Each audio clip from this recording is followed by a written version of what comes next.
Chapter 6. Betrayal. An end can bring a beginning. Changed is to put it rather lightly. Transformed would fit the description more accurately on what it is that I am describing here. His sclera remains black and his pupils are yet white. This and his physique are unchanged, but now he shines, astrally aflame like the aurora of my attack. His skin, the hue of the cosmos, traced by the hot white edges of the burning Sa. Z, by the aid of his newfound strength, hammer fists the stone turf with a potency powerful enough to make the whole of the Colosseum tremble. And that it did. This is but a display of strength, a quite persuasive demonstration of might, an exhibit of superiority, a foretelling of my death. I cannot defeat him. My reserves are at best only half full, and even if they were completely full, I am certain I would yet perish. As a wolf, I am trained to know my limits and to recognize an adversary more formidable than I. And though I have always pushed and exerted myself, nudging any further would only lead to an early demise.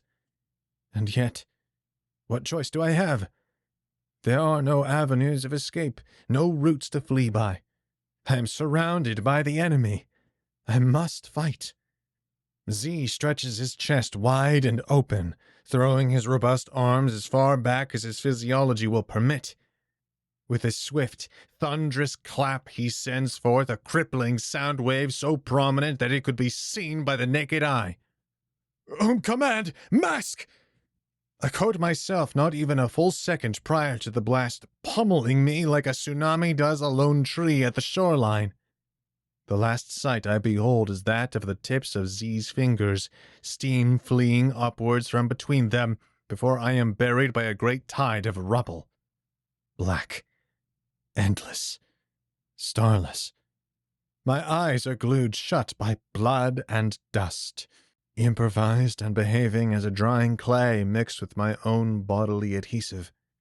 At first, only the weight of the collapsed stadium wall, its pressure forbidding of my fading from this waking world, coupled with the malodor of thousands of deceased spectators, hint to me that I am yet alive.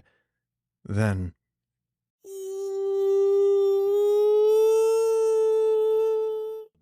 a high pitch, ceaseless shrill forces itself into my head, and like an ungrateful child it persists even after it's given what it so harrowingly seeks, my agony. I ignore it as best I can, but it perseveres. The burden upon my frame is far too heavy, hindering any attempt to climb free.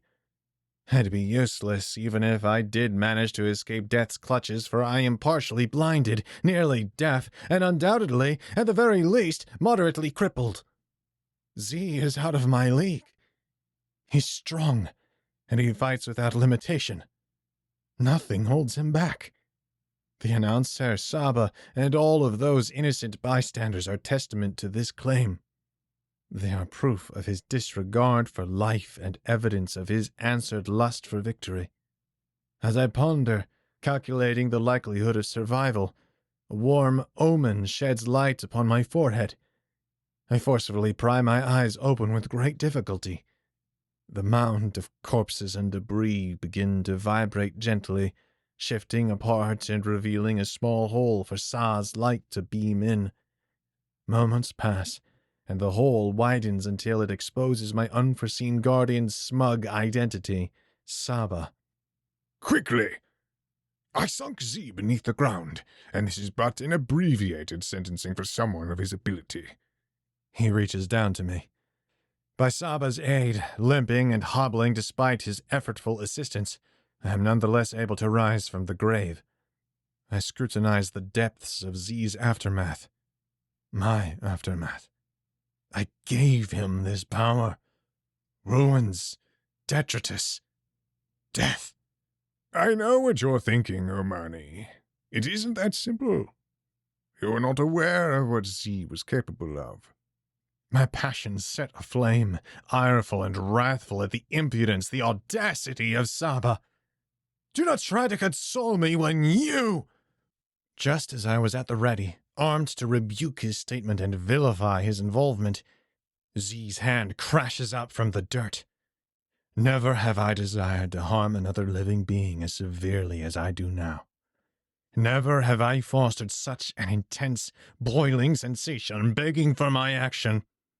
It pleads me to kill, to murder, and it poisons any semblance of what I so long believed to be a virtuous conscience. This internal and infernal call baits my anger as I attempt to trap it as a caged beast, not to be released but only to be displayed, its threats like the teeth of a starving predator. However, it proves entirely resistant to my domestication of it. The whole of Z's arm is now above the ground, and that is as far as I shall allow him to emerge. Command, versatile. Disregarding my pains, propellant with fury, I dash forwards and leap high and directly above the buried monster with my fist, hailing down like a false god's divine judgment.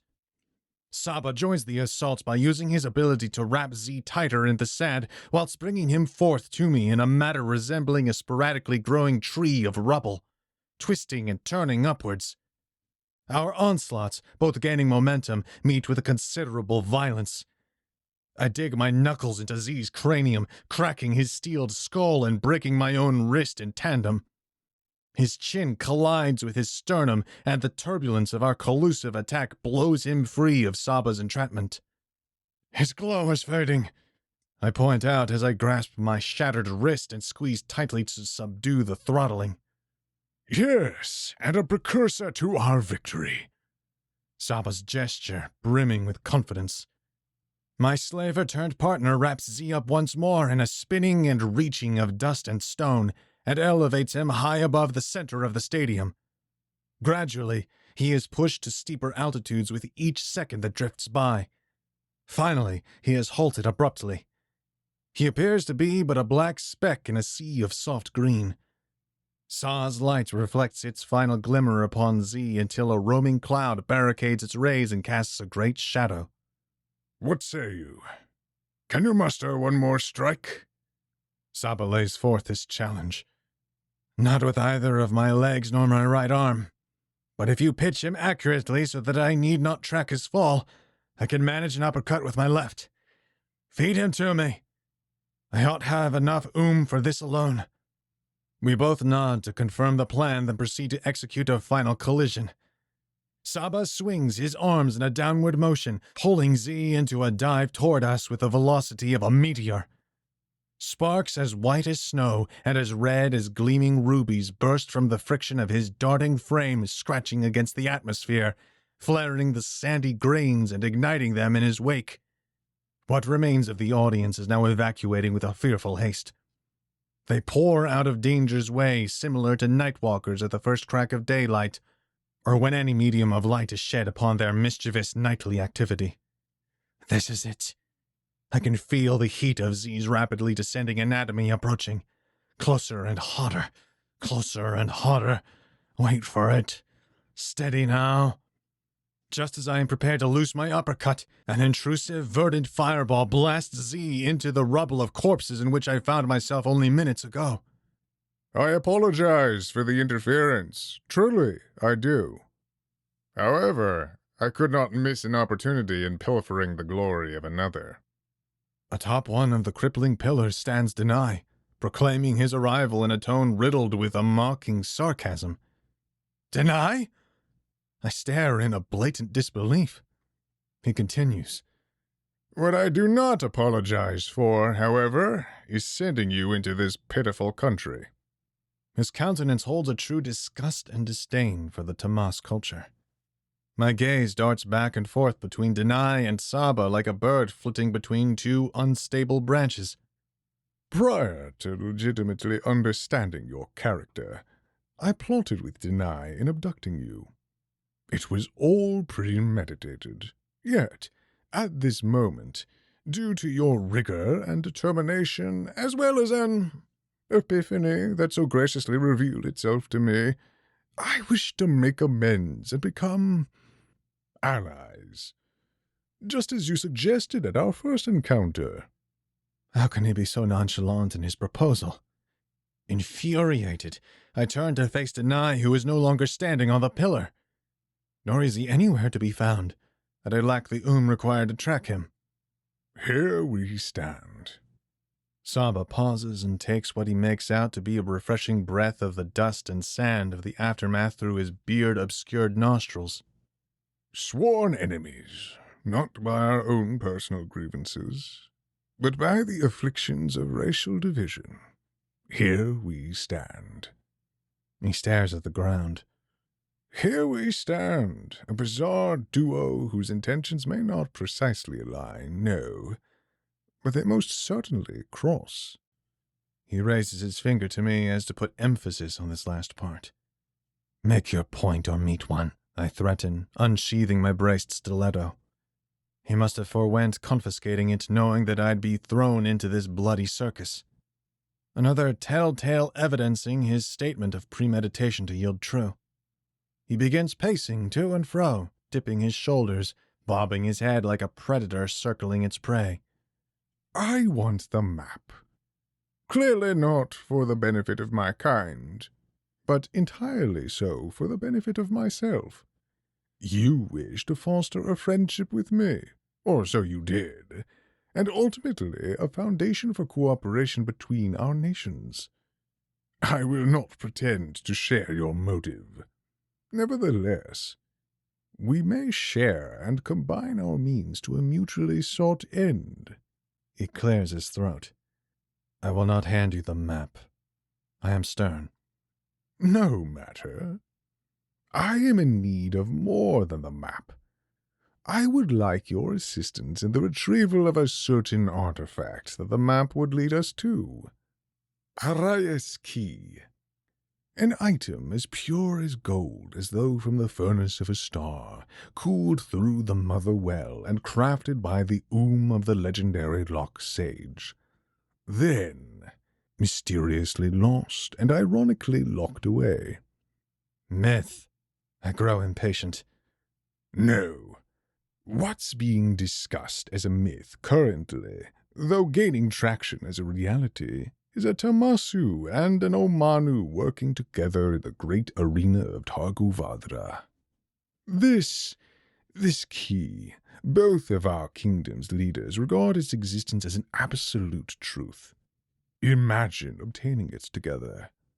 Whether through respect or through its power, we shall unite our worlds. He raises his clenched fist. There's a boiling passion in his tone. However, a hidden agenda must lay dormant beneath it, propping it up, anticipating the very moment in which it shall erupt. It isn't easy for me to believe him, especially so since he convinced Denai to do what he did. Never would I have thought my old friend capable of such duplicity. And what's more, I scarcely considered as truthful, with a sober mind, the validity of the Chronicles of Parais and his battle for Oma, 2 books which were hammered into our studies in the early years of the Academy, albeit as myths and fables of moral implication alone. For all I know, Saba saved me solely because he knows I am the only living being who is aware of the map's location. Curse all of my will and my hope, considering I yet wish to side with these irrational emotions over the logic of my doubts and distrust. I am always searching for the good in the worst of settings and in the most conniving of individuals. But more than that, I want to know the truth for myself. The decision is far from an elementary one when examined from the windowless confines of my thoughts. Yet my hand reaches out nearly autonomously. Why does it move without my consideration? There is so much to be evaluated. What could Saba have offered Denai to convince him to deceive me? And what purpose did he fulfill in his coming here and vanishing? To what extent was my competing just now with spontaneity which arose from our engagement atop the onyx?